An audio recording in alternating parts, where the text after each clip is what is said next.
Today I wanted to recreate one of Miss Blend Bunny's eye looks, but y'all, the lighting was playing me. Anyway, the show must go on, and first I start by outlining my cut crease, and then I start building the shades up so we can start creating that ombre and that nice blend.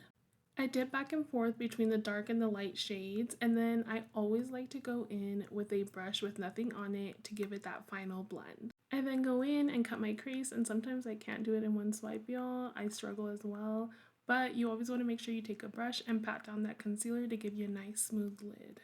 Then I start outlining my little hourglass shape for the lid, and then we're going to go ahead and use small brushes. Y'all, that's like my biggest tip with eyeshadow. You can control everything so much better. I then apply a little bit of When It Rains in the center of that little hourglass shape, and then we're going to go in and we're going to take this Zule Lujosa loose glitter, and y'all, it just brought the look together. I just glued it on with a little bit of eyelash glue. You just want to be sure to pat down the glitter so it's nice and flat. But y'all, that completes the eye look. Please excuse the lighting. I hope that you guys enjoyed it, and I'll see you guys in the next one.